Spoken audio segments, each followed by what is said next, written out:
السلام علیکم ورحمۃ اللہ وبرکاتہ۔ وعلیکم السلام۔ قرآن پاک نے فرمایا ان الذین آمنوا وعملوا الصالحات، وہ لوگ جو ایمان لائے اور نیک اعمال کیے۔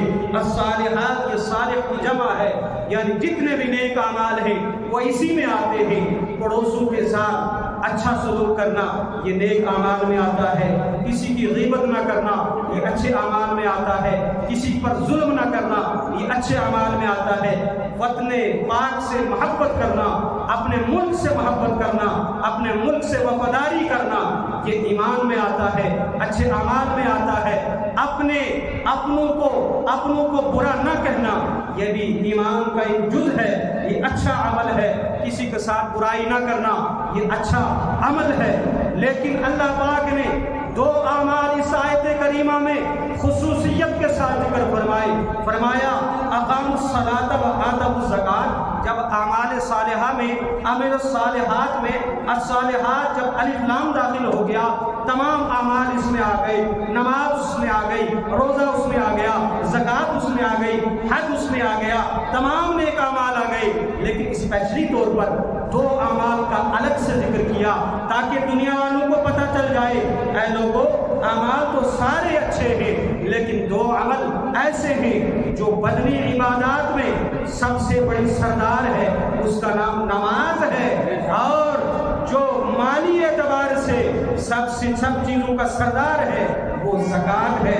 اس لیے اس کو اسپیشلی طور پر الگ سے ذکر فرمایا، ارشاد فرمایا وَأَقَامُوا الصَّلَاةَ وَآتَوُا الزَّكَاةَ، جنہوں نے نماز کو قائم کیا اور جنہوں نے زکوٰۃ ادا کی، لَهُمْ أَجْرُهُمْ عِنْدَ رَبِّهِمْ، ان کا اجر ان کے رب کے پاس ہے، لا خوف علیہم ولا هم يحزنون، ان پر نہ کوئی خوف ہے نہ انہیں کوئی غم ہوگا۔ پھر ارشاد فرمایا اے ایمان والو اتقوا اللہ، اللہ سے ڈرو، وَذَرُوا مَا بَقِيَ مِنَ الرِّبَا، اور جو سود کا پیسہ بچا ہوا ہے اس کو چھوڑ دو۔ اس آیت کریمہ کی شان نزول یہ ہے کہ کفار جب فتح مکہ کے دن اسلام لائے، لیکن ان کا یہ طریقہ تھا کہ جب یہ حکم نازل نہیں ہوا تھا، یہ قانون سود کا نہیں بنا تھا، بڑے تگڑے سود کے تجارت پھیلے ہوئے تھے۔ اللہ رب العزت نے بڑے پیارے انداز میں ارشاد فرمایا اے ایمان والو، ظاہر سی بات ہے اگر کوئی بادشاہ، اگر کوئی مالک اپنے وزیروں کو، اپنے ماتحت لوگوں کو مشکل کام دیتا ہے، اس کو پیارے انداز میں پکارتا ہے تو پھر وہ مشکل کام بھی آسان ہو جاتا ہے۔ اللہ پاک نے فرمایا اے ایمان والو، جو ایمان لا کے ہمارے بندے بن چکے ہو، ہمارے ہر حکم پر لبیک کرنے والے ہو، ہم تم کو حکم دیتے ہیں اللہ سے ڈرو، اللہ سے ڈرو اور چھوڑ دو جو سود باقی رہ گیا ہے، یعنی اسلام کے قانون سے پہلے جو تم نے مال سودی دیا تھا، اب جو سود کی رقم ہے اب تم نے نہیں لینی ہے۔ ہاں اصل مال تم لے لو، جو اصل قرضہ ہے وہ لے لو، اور تم نے وہ سود کی رقم نہیں لینی ہے۔ اس لیے کہ اگر تم سچے مومن ہو چکے ہو تو اب تمہارا امتحان یہیں سے شروع ہوگا۔ اور بعض مفسرین فرماتے ہیں کہ بنی ثقیف کے اندر 4 بھائی تھے، ان 4 بھائیوں کا یہ رہنے والے تھے طائف کے، اور جب طائف فتح ہوا تو اس کے بعد یہ جو انہوں نے بنی نذیر و بنی مغیرہ کے کچھ لوگ ایسے تھے، اس قبیلہ کے لوگوں کو یہ سود پر رقم دیا کرتے تھے۔ جب وہ لوگ ایمان لے آئے انہوں نے ان سے مطالبہ کیا کہ ہمارا سودی رقم بھی دو اور ہمارا اصل مال بھی دو۔ انہوں نے شکایت کی رسول کریم صلی اللہ علیہ وسلم کی بارگاہ میں، یا رسول اللہ انہوں نے کلمہ پڑھ لیا ہے لیکن اس کے باوجود اسلام کے قانون کو فالو نہیں کر رہے ہیں۔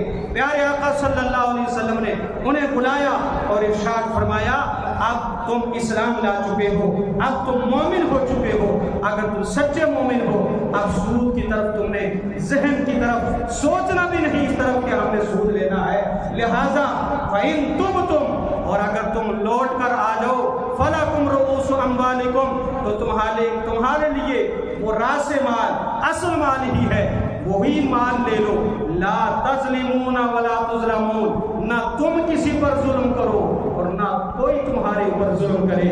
تو پتہ چلا سود جو بندہ لیتا ہے، جو سود بندہ لیتا ہے وہ سود لینے والے پر ظلم کر رہا ہے، اور جو سود دینے والا ہے وہ بھی اس پر ظلم کر رہا ہے، لہذا نہ سود دیا جائے نہ سود لیا جائے۔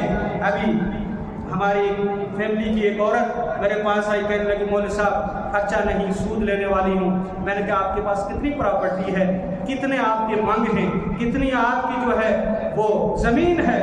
اس کی آبی زمین آپ کے پاس بہت ہے، اس سے قرض حاصل لے لو اور اس کو وہ زمین تب تک دے دو جب تک آپ وہ رقم ادا نہیں کرتے، مگر خدا را کبھی انٹرسٹ پر، سود پر پیسہ لون مت لینا، اس لیے کہ رب کائنات نے اس کو حرام قرار دیا ہے۔ میرے وہ ملازمین جو اس محفل میں بیٹھے ہوئے ہیں وہ خوب جانتے ہیں، وہ میری اس بات کی تائید کریں گے، وہ یہ بتائیں کہ جب آپ لون لیتے ہو گاڑی پر یا کسی چیز پر، ساری زندگی بلکہ کئی سال گزر جاتے ہیں مگر وہ سود ختم نہیں ہوتا ہے۔ وہ گاڑی جو آپ نے 8 لاکھ میں آپ کو آنی تھی وہ آپ کو 12 لاکھ میں پڑ رہی ہے، کیوں؟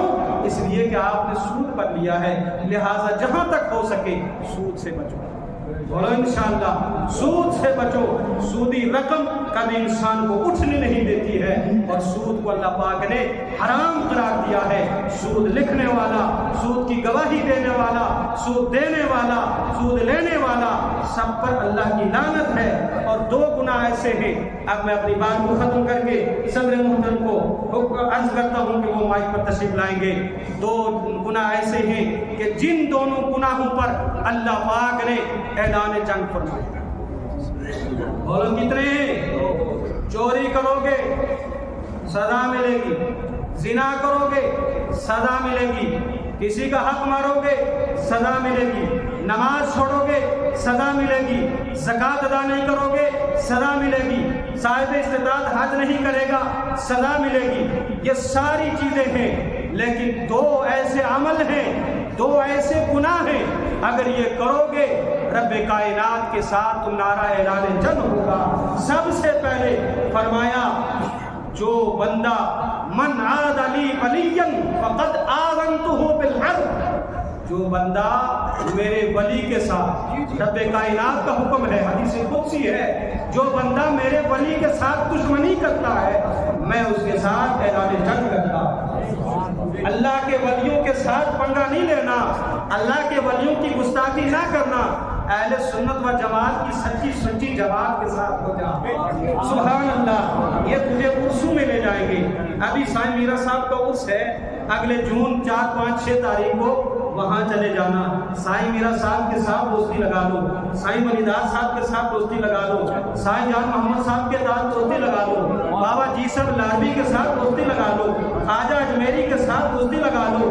ان کا گستاخ نہ بننا، جب ان کی سنگت اختیار کرو گے تو رب کائنات تمہیں اپنے محبوب بنا دے گا، اور اگر ان کے ساتھ دشمنی کرو گے رب کائنات کا اعلان ہے فقد آذنتہ بالحرب، میں رب العالمین ہو کر تم سے اعلان جنگ کرتا ہوں۔ اور دوسرا وہ انسان جو سود کھانے والا ہوتا ہے، رب کائنات نے اسی آیت کریمہ میں فرمایا اور اگر تم واپس نہ آئے، اگر تم باز نہ آئے فَأَذَنُوا بِحَرْبٍ مِّنَ اللَّهِ وَرَسُولِهِ، تو یقین جانو تم نے اللہ اور اس کے رسول کے ساتھ جنگ کا تہیہ کر لیا ہے۔ کون ہے جو اللہ اور اس کے رسول کے ساتھ جنگ کرنے کو آمادہ ہو جائے؟ ہم تو مکھی اور مچھر کا مقابلہ نہیں کر سکتے ہیں۔ وہ مچھر جس نے نمرود کی اس بادشاہت اور اس غرور کو خاک میں ملا دیا تھا، ایک لنگڑے مچھر نے تباہ و ہلاک کر دیا تھا۔